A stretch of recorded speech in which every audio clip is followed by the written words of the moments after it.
Capítulo 12. Cambios.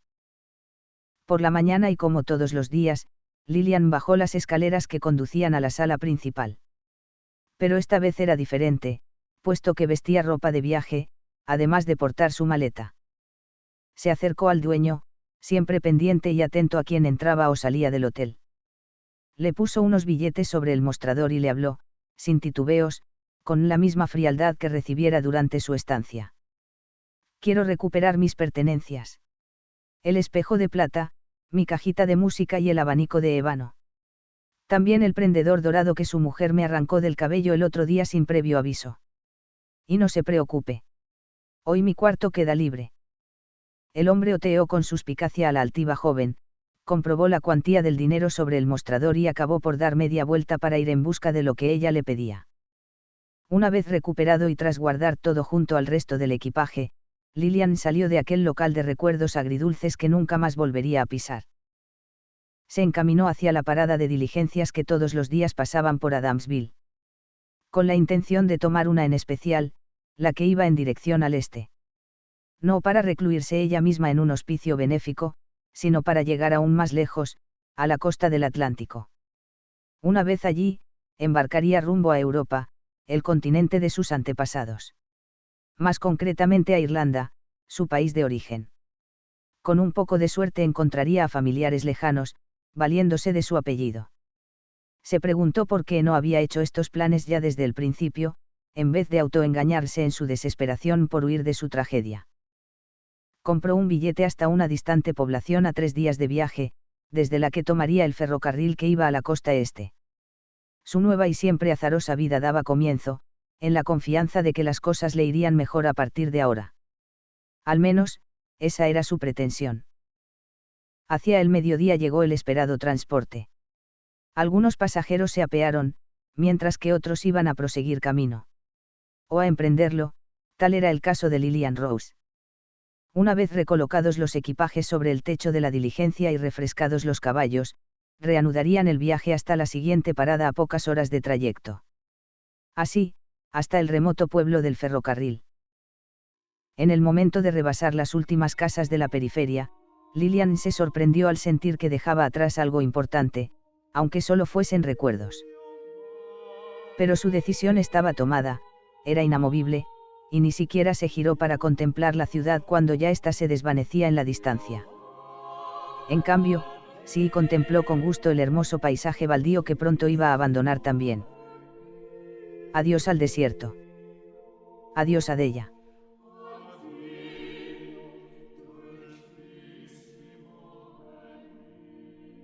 Las lágrimas afloraron sin piedad, rodando abundantes por sus mejillas, tanto que hubo de secarlas con el pañuelo mientras aludía ser debido a la arenilla del camino, al ver que los demás pasajeros la observaban. Respiró hondo y se propuso aprovechar la duración del largo viaje en hacerse a la idea del cambio radical en su vida. Transcurrió esa jornada. Sobrevino el siguiente día. Y también el siguiente. Varias escalas en diferentes paradores y poblaciones que encontraban en ruta, pudiendo así pernoctar a cubierto y hacer el viaje más llevadero. Se negó Lilian a mirar atrás, siempre hacia adelante. La vieja Europa se le presentaba más y más cercana. Ya nada ni nadie la iba a detener. Llevaban 3 días de viaje y pronto llegarían a su destino. 3 días duros, pero al menos apacibles, que ya era mucho pedir. Las damas se abanicaban y los hombres hacían lo propio con los periódicos y sus sombreros, deseosos de alcanzar un territorio de clima más templado. Para su contrariedad y sin parecer suficiente la lentitud del recorrido, ahora volvían a detenerse. ¿Por qué de nuevo nos paramos?, indagó un hombre. Habrá que arreglar otra rueda como ayer, supuso alguien. O de nuevo padecer el gusto del cochero por el whisky que por poco nos arroja por un barranco. El cielo nos asista, gritó una mujer asomada a la ventanilla, provocando un buen sobresalto general. Se dieron prisa en averiguar qué ocurría, yendo a encontrarse con la muy alarmante escena de los escoltas despojados de sus armas y con los brazos en alto, amenazados por un grupo de 4 jinetes nativos. Su sola visión desató el horror más descomunal. Lilian no daba crédito. En verdad, era demasiada mala suerte la suya, al sufrir ataques de los indios en cada diligencia a la que se subía últimamente. Pero, si en la vez anterior apenas había tenido conciencia del peligro, en esta tampoco se mostró intranquila. Puesto que el jefe de la banda asaltante era un viejo conocido suyo. El mismo que le robara el corazón. Aquel que no parecía dispuesto a perderla, y menos de una forma tan drástica. El líder apache abrió la puerta de la diligencia, momento en el que sus ocupantes gritaron al estar convencidos de que iban a morir. Todos, excepto Lillian, que allí permanecía tan digna e impertérrita en su sitio. Las miradas de ambos se cruzaron, en silencio. La seriedad de la muchacha parecía entrever la respuesta cuando él le tendió la mano, invitándola a salir del carruaje. Al no recibir contestación ni el más mínimo ademán, insistió. Pero fue inútil. Incluso le desvió la vista. El indígena fue tajante. No volveré a rogártelo. Si eliges seguir tu viaje, yo no te lo impediré. Fue la primera vez que Lillian pudo percibir el miedo en los ojos del apache. Ni siquiera cuando estuvo rodeado de militares a punto de ser acribillado a tiros le había visto esa mirada. También para ella representaba un paso crucial, allí se decidía su futuro. Tras unos instantes que parecieron eternos, acabó por extender su mano, hasta alcanzar la de él. Se incorporó del asiento mientras que los demás, siempre muy nerviosos, se apresuraban a hacerle sitio. Y salió al exterior, ayudada por el nativo. Al menos, se concedían la oportunidad de dialogar, y quién sabe, llegar a un acuerdo, sin poner fin a su relación con una fría o inexistente despedida. Él conocía bien las pertenencias de la joven Rose, por lo que se dirigió al cochero que ya daba en rojo de tanto contener la respiración. Esa de ahí. Señaló a la maleta que había sobre el techo de la diligencia, junto a tantas otras. El hombre se la arrojó, y sin nada más que los retuviera, los apaches se prepararon para partir. Lillian vio a los escoltas, todavía bajo amenaza y apuntados por los nativos y con los brazos en alto. Y creyó correcto disculparse. Ruego perdonen ustedes las molestias. Y por favor, no den aviso de búsqueda ni se preocupen por mí. Estaré bien. Los hombres no contestaron ni menos se atrevieron a efectuar el más mínimo movimiento, ni siquiera para mirarse de reojo entre ellos. Della la subió a su caballo, para hacer él lo mismo detrás. Y se alejaron al galope, desapareciendo entre las rocas, permitiendo así que los viajeros prosiguieran su camino.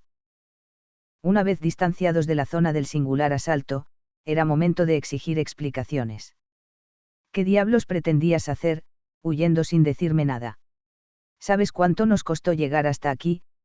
Si no me avisan a tiempo, te hubiera perdido para siempre. Ya me has perdido mi amor. Desde el momento en el que preferiste a otra mujer antes que a mí. Ahora tendrás el trabajo de llevarme tú mismo hasta la estación del ferrocarril que va a la costa este. Ferrocarril. Costa este. ¿A qué viene esto ahora? Tengo previsto subirme al primer transatlántico que zarpe rumbo a Europa, a Irlanda concretamente. De allí provengo, y allí regreso. Él no podía aceptar algo así. No es verdad, no hablas en serio. Oh, sí, muy en serio. Puesto que mi vida parece condenada a ser una continua aventura, iré en busca de familia que no conozco. Solo sé que se apellidan Rose, como yo. Quizás no los encuentre nunca. Quedó transpuesta por momentos, aunque no tardó en recuperar el buen ánimo. Pero antes, cumpliré uno de mis sueños. Hay tanto mundo que ver. Desembarcaré más al sur, quizás en Francia. Iré a París, a la ópera. Pasearé por sus amplias avenidas con todos esos preciosos escaparates. ¿No has oído hablar de la moda parisina? Ya te enseñaré algunas láminas y revistas. Me compraré un vestido de encaje y brocados, alto de cuello para ocultar mis cicatrices. Si el hombre que ha de ser mi esposo me pregunta por ellas le diré que me caí en un zarzal. Sí, eso será lo que haga. Lo tengo todo pensado. Llevo todo el viaje pensándolo. El indígena la escuchó, con atención y sin una palabra. De pronto ella se giró, con aquellos ojos claros y suplicantes clavados en él. Usted, gentil caballero. Usted podría venir conmigo. No creo que sea una buena idea. Claro que sí, se entusiasmó Lilian. Sería maravilloso. Casi puedo imaginar cuán guapo estarías con un traje elegante. Así los dos, paseando del brazo por las alamedas o en nuestras visitas a los museos. Asistiríamos a conciertos y recepciones de la alta sociedad. Y por supuesto, contemplaríamos juntos las puestas de sol, que más allá de los mares, también son hermosas. Como las de este desierto, lo dudo. Seguía y seguía empeñada. De ella, es la civilización. Un mundo aparte lleno de ventajas y beneficios, donde el agua abastece abundante los hogares, lámparas de cristal los iluminan, mercados a la vuelta de cada esquina, los médicos sanan a los enfermos y, no insistas. No me convences. Aquí los ríos fluyen libres a nuestros pies. La lumbre nos da luz y calor, el desierto provee de todo lo necesario, mientras que el curandero ancestral alivia los males del cuerpo y del alma. Oh, eres tan terco, lo dio por imposible. Quien haya tenido la brillante idea de tildarte de dócil y sumiso, cuán ciego estaba. No lo sabes tú bien, se rió. Lo creo, pero es que además disfrutas llevando la contra. Espera. Guarda silencio. Quedó en alerta. El grupo se detuvo, al percibirse de lo mismo que su líder. Este les habló en idioma nativo, y tras un breve intercambio de impresiones, variaron el rumbo para desplazarse montaña arriba. Lilian era un mar de curiosidad. ¿Por qué nos desviamos? ¿Qué ocurre? Jinetes desconocidos. Muchos. Pura precaución, mientras no los identifiquemos es mejor ocultarse. Así hicieron, para permanecer entre las rocas en una zona elevada desde la que podrían vigilar sin ser detectados. Al cabo de unos minutos, vieron la nube de polvo derivada de un frenético galope a lo lejos. Era evidente que alguien tenía mucha prisa. Distinguieron a 3 casacas azules, perseguidos por una extensa banda de jinetes indígenas. Los cuales, no eran apaches. Aún en la distancia, Della tembló al reconocer a estos indios. Y también a su líder, con un inconfundible tocado de plumas de águila que le caía sobre la espalda. Pidió calma a sus hombres, no así a Lilian que observaba atenta la escena en su pleno desconocimiento. Mejor que fuese ajena al peligro que corrían, aunque esto duró poco. A punto estuvo de gritar la horrorizada joven cuando uno de los soldados cayó abatido por una flecha letal. Pudo Della taparle la boca a tiempo, y así evitar ser descubiertos por el retumbante eco de las montañas. La atrajo hacia sí, al creer innecesario que siguiera presenciando la masacre. Hizo bien, puesto que los atacantes, cada vez más cerca, no se conformaron con una única baja. El indígena que encabezaba el grupo alzó su lanza, para arrojarla con una fuerza y puntería casi sobrehumanas, yendo a derribar al segundo de los militares. El que restaba ni se giró a mirar, claramente aquello era un sálvese quien pueda. En esta ocasión, los nativos se detuvieron a la altura del último en caer. Una vez comprobado que aún se movía, el cabecilla recuperó su lanza y con ella lo remató. En principio, deberían de seguir con la caza del único superviviente. Pero el jefe de la banda se fijó en algo que había en el suelo, como una especie de pista.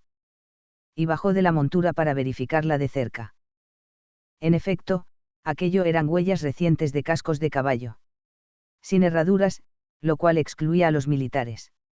Huellas que se dirigían ladera arriba, hacia la montaña. Della estuvo seguro de que habían sido descubiertos. Hubo de hacer un gran esfuerzo por mantener la serenidad, y más ante sus guerreros que ya entraban en pánico a la vez que preparaban sus rifles. Ese demonio comanche, el mestizo.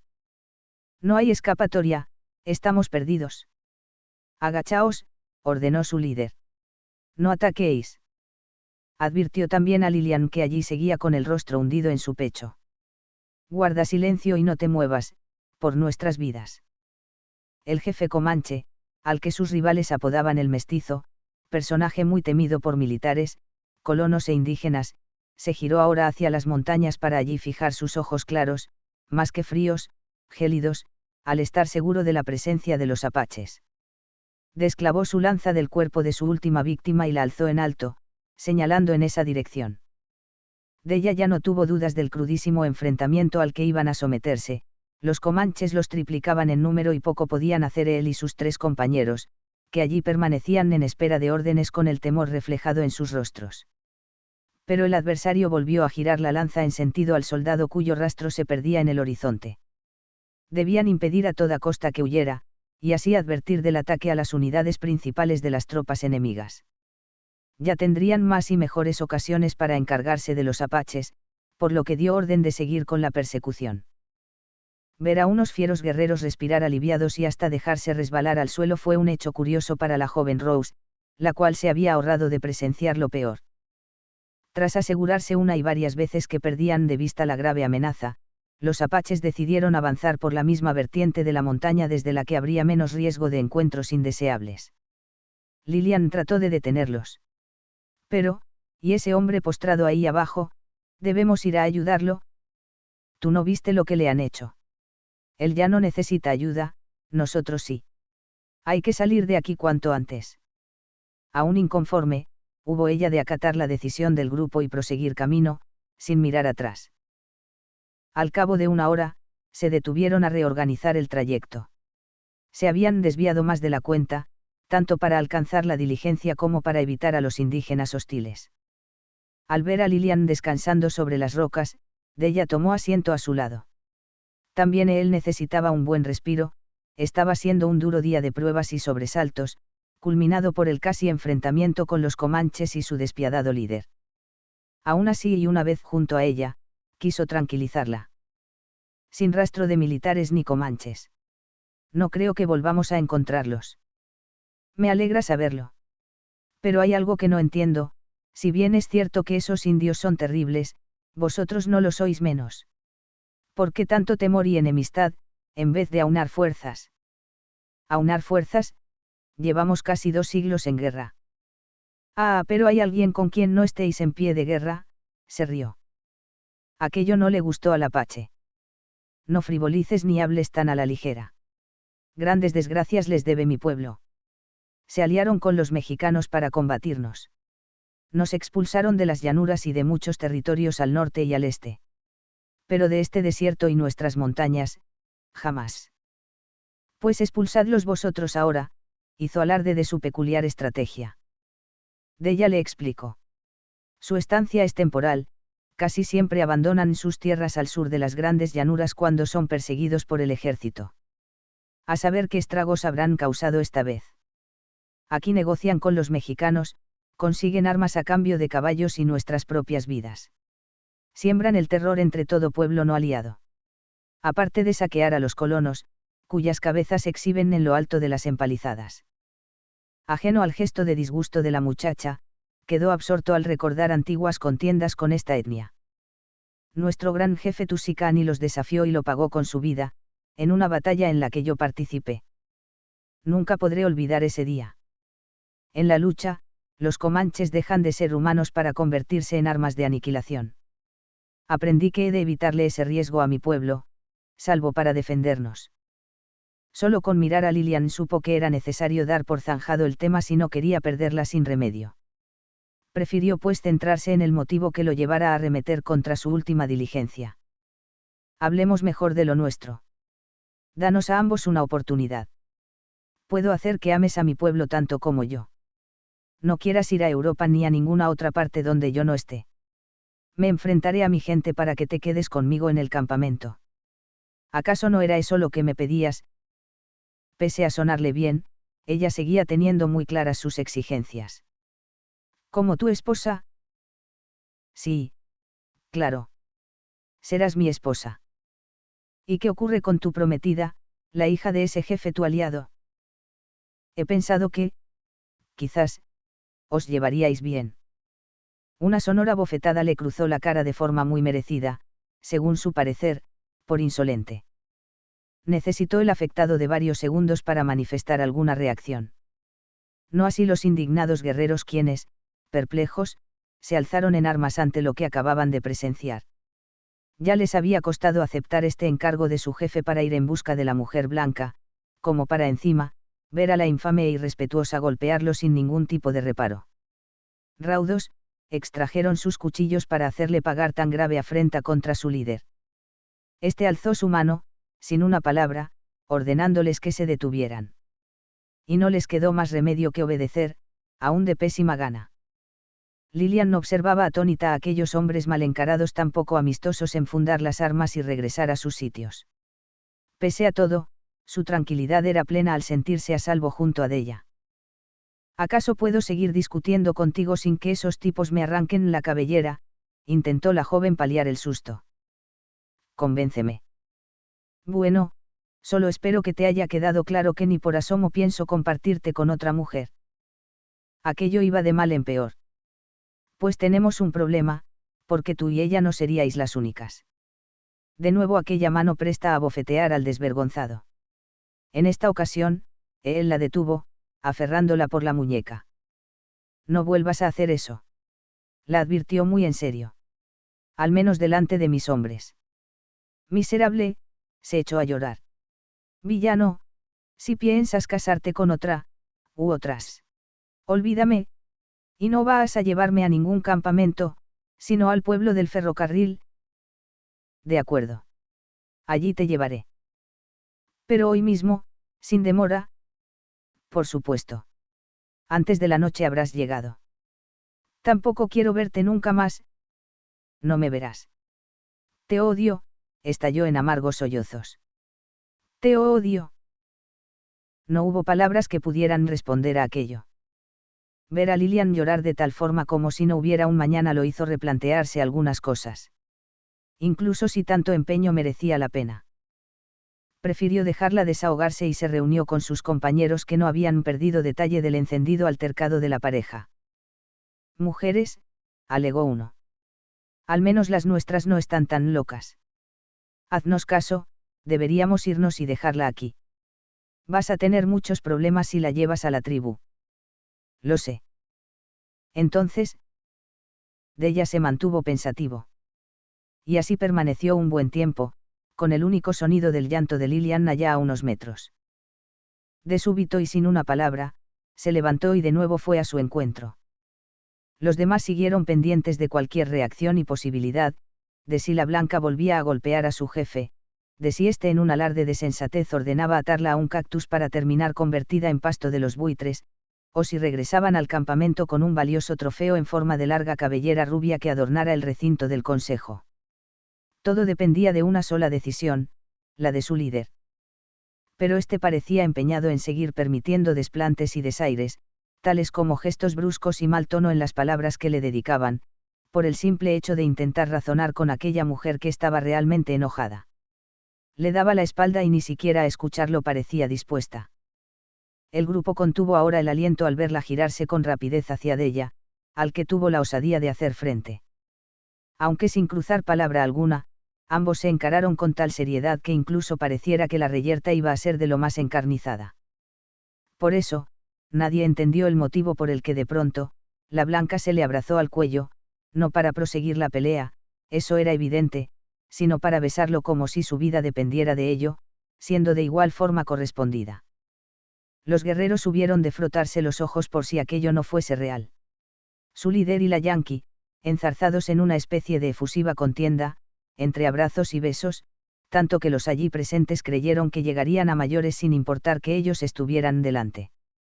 Al cabo de unos minutos desbordantes e intensos, ambos se sonrieron, en la firme creencia de que podían reanudar felices su camino en común, aun pese a los impedimentos.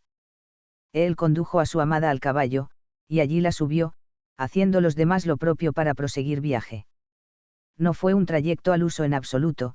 Della y Lilian pasaron la mayor parte del recorrido con los rostros unidos, inmersos en su nube lejana, debiendo los guerreros de guiar su montura por las riendas al acabar la abstraída pareja varias veces lejos del grupo, a riesgo de perderse o terminar en un campamento comanche. Decidieron acelerar el paso y partir al galope, con lo que consiguieron no solo arruinarles el regocijo a los enamorados, sino acortar el tiempo de viaje hasta la tribu.